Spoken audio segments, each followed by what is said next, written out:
সেদিন শহীদ জসিম ভাইকে লাঠি দিয়ে সাপের মতো পিটিয়ে হত্যা করা হয়েছে।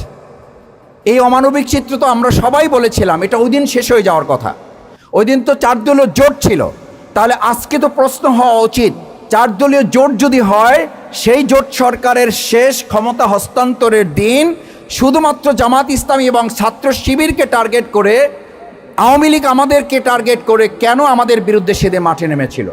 দেখবেন এই আওয়ামী লীগ 2024 সালের জুলাই আগস্টে নিষিদ্ধ করার তালিকায় শুধুমাত্র জামাত ইসলামী ছাত্র শিবিরকে রেখেছিল। 2006 সালের 28 অক্টোবরও তারা জামাত ইসলামী ছাত্র শিবিরকে টার্গেট করেছে।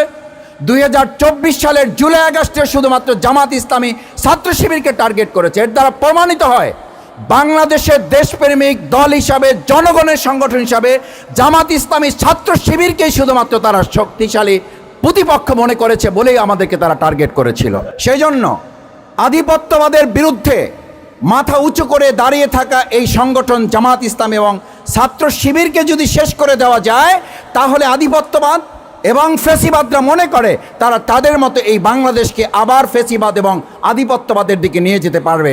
আমরা দ্ব্যর্থহীন কণ্ঠে ঘোষণা করতে চাই, সেদিন 12 ঘন্টা লড়াইয়ে আমাদের ভাইদের শহীদের কফিন সামনে রেখে আমরা 1 সেকেন্ডের জন্য যেমন থেমে যায়নি, নিস্তব্ধ নিথর হয়নি, আজকের নতুন ফেসিবাদের এই সময়ে যদি কেউ জামাত ইসলামীকে চোখ রাঙিয়ে আমাদেরকে হত্যা করে, মসজিদে হামলা করে, আমাদের মা বোনদেরকে আবার তাদেরকে ভয়ভীতি দেখিয়ে সাধারণ নাগরিকদের জিহ্বা কেটে ফেলা, তাদেরকে সুষ্ঠুভাবে ভোট কেন্দ্র থেকে বাড়িতে ফিরে যেতে না দেওয়ার নতুন করে আবার হুমকি দেওয়া হয়, তাহলে তাদেরকে শুধু স্মরণ করিয়ে দিতে চাই আমরা কিন্তু 2024-এর জুলাই আগস্টের শুধু কর্মী নই, আমরা 2006 সালের 28 অক্টোবরের সেই সংগঠন যারা একা গোটা আওয়ামী লীগের বিরুদ্ধে লড়াই করে সেদিন তাদেরকে পরাজিত করে বাংলাদেশ বিনির্মাণ করেছিলাম।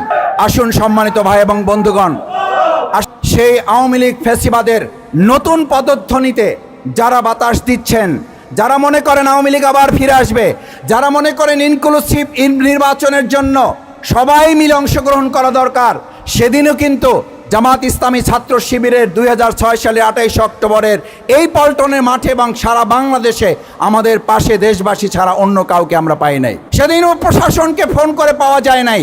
সুতরাং নিরপেক্ষতার বিচারে আগামী দিনের জাতীয় সংসদ নির্বাচনে আমরা বলবো রাজনৈতিক দলগুলো লেভেল প্লেইং ফিল্ড তৈরি করে একটি সুষ্ঠু নিরপেক্ষ জাতীয় নির্বাচনের জন্য জুলাই সনদের ভিত্তিতে আইনি ভিত্তি রচনা করার মধ্য দিয়ে একটা নির্বাচন যেন অনুষ্ঠানের দিকে আমরা যেতে পারি।